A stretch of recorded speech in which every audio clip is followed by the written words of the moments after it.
हर खबर पर होगी आपकी पकड़। डाउनलोड कीजिए एबीपी लाइव ऐप। क्या कोरोना की वैक्सीन अगले हफ्ते आ जाएगी? आज हम अपनी इस खास पेशकश में इसी सवाल का जवाब ढूंढेंगे। इसके अलावा यह भी जानने की कोशिश करेंगे कि अगर वैक्सीन आ गई तो ये कितनी सुरक्षित होगी। इसके अलावा इस रिपोर्ट में यह भी बताएंगे कि भारत में वैक्सीन लगाने के लिए क्या क्या तैयारियां की जा रही हैं।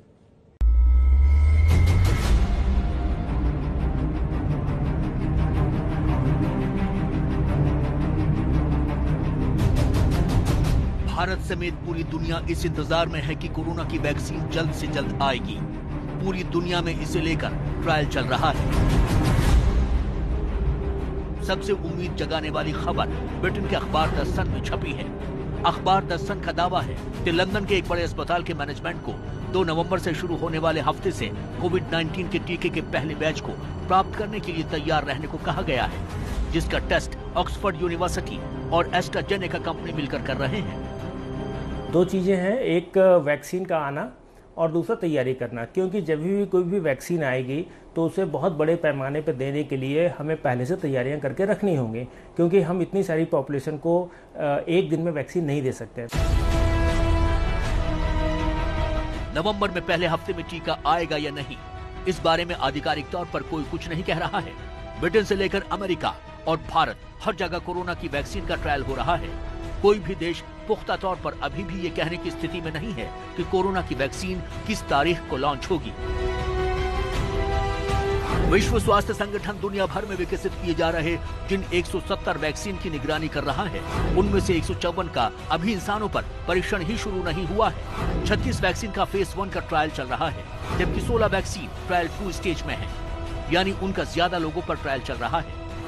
11 वैक्सीन ऐसी हैं जिनका तीसरे स्तर पर परीक्षण चल रहा है, यानी इन कोरोना वैक्सीन के असर को बहुत सारे लोगों पर परखा जा रहा है। क्योंकि वैक्सीन में देखिए हमें 2-3 चीज़ देखनी होती है। एक, कितनी इफिकेशियस है। हो सकता है पहली वैक्सीन आए वो इतनी इफिकेशियस नहीं हो। दूसरी बात, क्या वो सभी उम्र के लोगों पे एक जैसा व्यवहार करती है? ऐसा तो नहीं है कि कुछ उम्र के लोगों में उसमें ज़्यादा कॉम्प्लिकेशंस हो, हम नहीं दे सकते हो।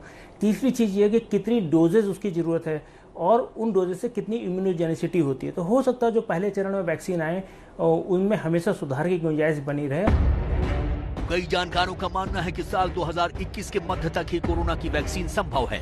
दरअसल दुनिया भर में चल रहे कोरोना वैक्सीन के ट्रायल से ये पक्का किया जा रहा है कि ये वैक्सीन पूरी तरह सुरक्षित हो। इस वक्त दुनिया के अलग अलग हिस्सों में कोरोना की वैक्सीन को लेकर कई ट्रायल चल रहे हैं। इस रेस में जो सबसे आगे है वो है ऑक्सफोर्ड यूनिवर्सिटी की vaccine.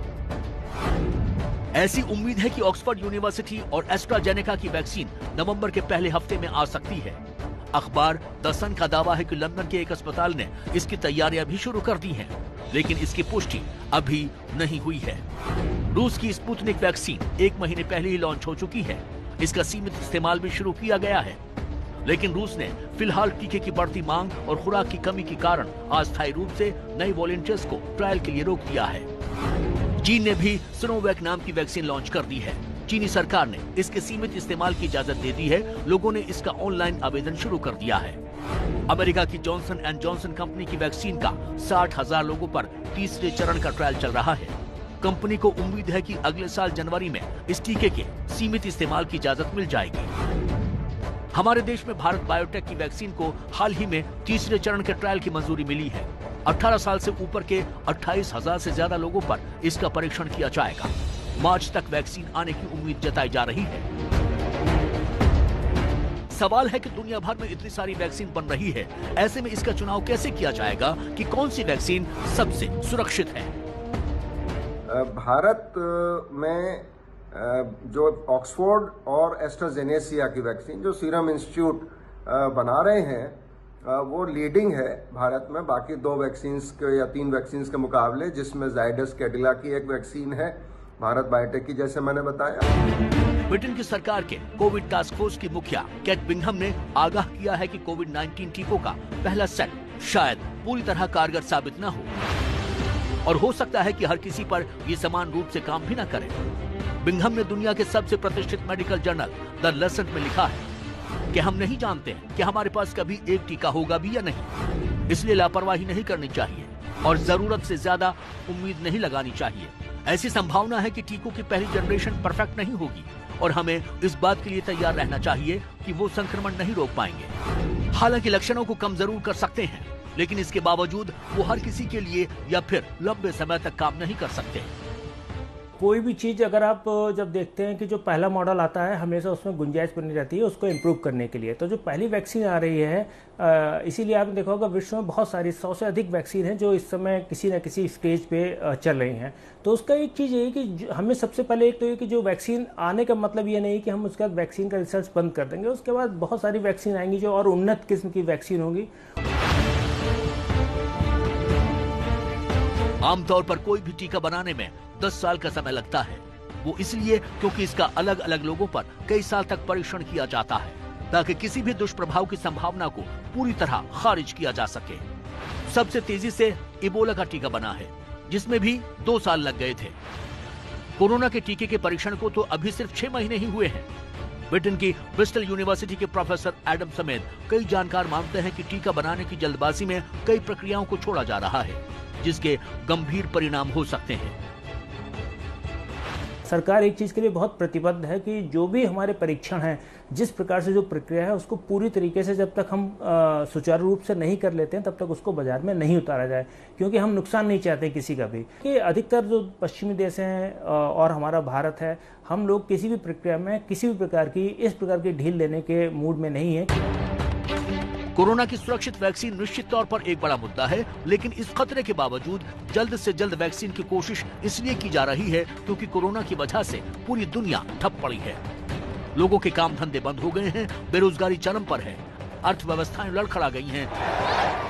Hello everybody, hello. America में राष्ट्रपति ट्रंप ने चुनाव प्रचार के दौरान दावा किया था कि अगले कुछ हफ्तों में कोरोना की वैक्सीन आ जाएगी, लेकिन अभी तक वो दावा भी हवा ही लग रहा है।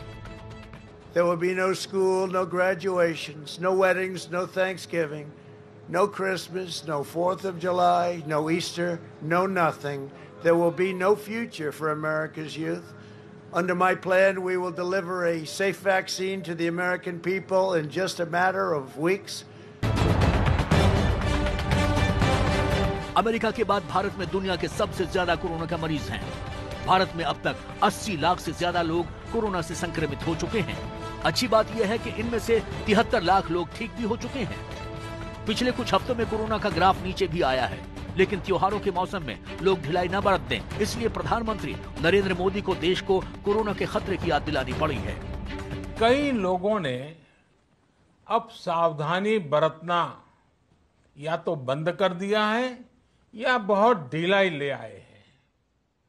ये बिल्कुल ठीक नहीं है।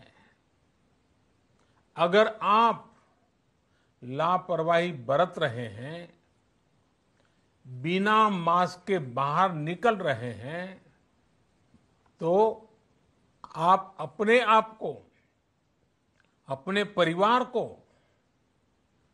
अपने परिवार के बच्चों को, बुजुर्गों को उतने ही बड़े संकट में डाल रहे हैं। पीएम का कहना है कि जब तक कोई दवा नहीं मिलती तब तक ढिलाई नहीं बरती जानी चाहिए। सवाल यह है कि अगर कोरोना वैक्सीन जल्द आ भी गई तो इसे देश के कोने कोने में लोगों तक पहुंचाना इतना आसान नहीं होगा। भारत की 130 करोड़ की आबादी तक वैक्सीन पहुंचाना एक बड़ी चुनौती होगी। हमें पूरा विश्वास है कि इसी साल के अंदर वो ट्रायल्स पूरे होंगे, उनके रिजल्ट्स देश के और दुनिया के सामने आएंगे और मुझे पूरा विश्वास है कि हमें सफलता भी इसमें मिलेगी और जैसे ही देश के लिए इफेक्टिव वैक्सीन उपलब्ध होगी हम उसकी देश में मैन्युफैक्चरिंग करा के और उसको देश की जनता को उपलब्ध कराएंगे। हम तो 10-20 हज़ार रुपये के लिए भी ये वैक्सीन मार्केट में बिक सकते हैं, मगर ये हमारा फिलॉसफी नहीं है। और जो हमारे पिता ने हमें हमेशा सिखाया था कि आम जनता के लिए काम करो और सेवा करो, पैसे की इतनी सोचो मत। हम ये वैक्सीन 1,000 रुपये के लिए सिर्फ देने के लिए हमारे देश के लिए तैयार है। राष्ट्रीय टीकाकरण कार्यक्रम के तहत राज्यों को मुफ्त में ही वैक्सीन दी जाती है और राज्य भी लोगों को मुफ्त में ही वैक्सीन मुहैया कराते हैं। देश में अभी तक पोलियो और मलेरिया जैसी महामारी में टीके मुफ्त ही लगते रहे हैं। यूनिवर्सल इम्यूनाइजेशन प्रोग्राम के तहत भी 2 करोड़ 67 लाख नवजात बच्चों और 2 करोड़ 90 लाख महिलाओं को केंद्र सरकार के पैसों से वैक्सीन दी जा रही है। UIP के तहत ही राष्ट्रीय स्तर पर TB, diphtheria, tetanus, polio, hepatitis B, meningitis और निमोनिया के लिए वैक्सीन दी जा रही है। माना जा रहा है कि इसी तरह कोरोना की वैक्सीन भी सरकार मुफ्त मुहैया कराएगी। केंद्र सरकार ने देश भर में कोरोना के टीकाकरण के लिए 50,000 करोड़ रुपए का फंड अलग रखा है, क्योंकि हर व्यक्ति को कोरोना की वैक्सीन की 2 खुराक देनी होगी और इसका खर्च करीब 500 रुपए आएगा। टीके की एक डोज की कीमत करीब 150 रुपए हो सकती है और करीब 220 रुपए टीके के स्टोरेज के लिए रेफ्रिजरेटरों और कोल्ड स्टोरेज के आवंटन जैसी चीजों पर भी खर्च होंगे। दरअसल कोरोना वैक्सीन को 2 से 8 डिग्री तापमान पर रखने के लिए करीब 1 लाख रेफ्रिजरेटरों की और वैक्सीन को ट्रांसपोर्ट करने के लिए करीब 11,500 रेफ्रिजरेटेड ट्रक की जरूरत होगी। केंद्र ने राज्यों को कोविड-19 के टीकाकरण के कामकाज को देखने और समन्वय करने के लिए समिति गठित करने को कहा है। साथ ही ये सुनिश्चित करने को कहा है कि सामान्य स्वास्थ्य सेवाओं पर इसका कम से कम असर पड़े। केंद्र सरकार के अनुमान के मुताबिक कोविड-19 के टीके को देने में करीब 1 साल का समय लगेगा, जिसकी शुरुआत स्वास्थ्य कर्मियों से होगी। स्वास्थ्य मंत्रालय ने इसके मद्देनजर राज्य और जिला स्तर पर समिति बनाने को कहा है, जो टीकाकरण की तैयारियों की समीक्षा करेगी। कि नवंबर के पहले हफ्ते में मेरे विचार से उन्हीं हॉस्पिटल्स को तैयार रहने को कहा गया है जिनमें फेज 3 ट्रायल या तो शुरू होने हैं या चल रहे हैं। केंद्र ने कहा है कि वैक्सीनेशन को लेकर सोशल मीडिया पर शुरुआत से ही नजर रखी जाएगी, ताकि टीके से जुड़ी अफवाहों पर लगाम लगाई जा सके।